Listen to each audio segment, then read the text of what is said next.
O di ba, nakakatakam na naman at sorry naman po agad kung mapadaan ito sa mga newsfeed niyo. Ginataang sari-saring gulay for today's video. Hi guys, ayan, magugulay tayo for today's video. May malunggay. At tingnan natin itong mga binili natin. Ito galing lang ito sa bakuran. Meron siyang sitaw. Tingnan natin. May sili. May okra. May kalabasa. Ayan. Yan po ang ating gagamitin.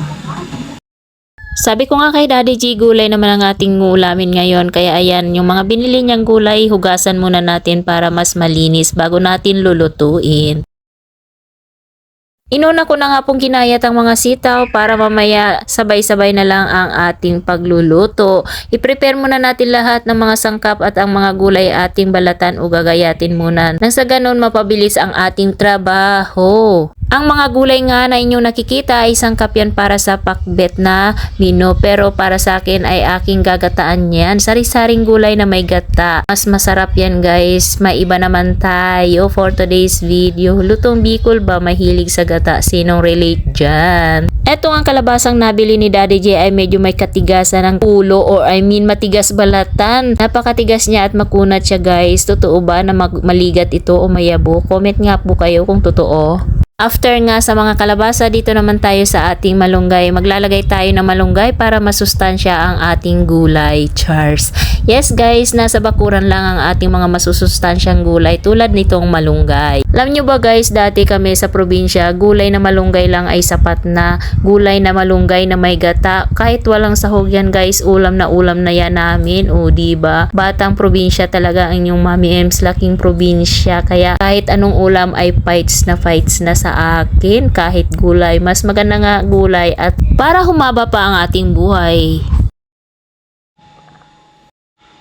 At ito na nga lahat ng ingredients na kakailanganin natin sa lulutuin natin for today's video.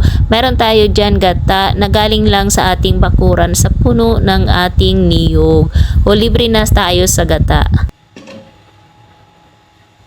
Bali po nakabukas na yung ating kalan. Ayan, nilagay ko na yung nalabnaw na gata. Unahin natin yan at ilagay na natin yung mga ricado, bawang, sibuyas at konting luya para magkalasa na yan. At ayan, isusunod na nga rin natin itong maliliit na hipon na nabili ko nung nakarang araw pa para mas malasa ang ating lulutuin. Ayan ang isasahog natin at magsuserve na pang palasa niya. So, papakulo-kuloyin lang natin yan at isusunod na nga natin yung mga gulay na matagal maluto. Bali, inuna ko nga dyan yung sitaw at sinunod ko na nga rin ang ating okra. Anyway guys, may iba-iba naman po tayong pamamaraan sa pagluluto nito. Ito po yung pamamaraan ko, kaya disclaimer lang po.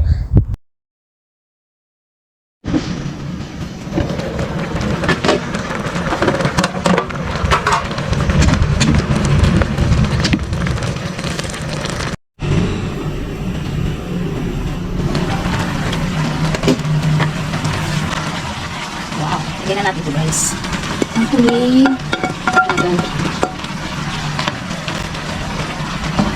Sarap yan. Lagyan natin yung huling gata.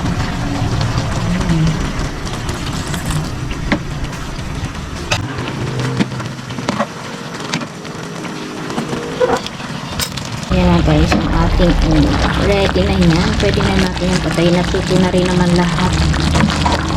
Oh.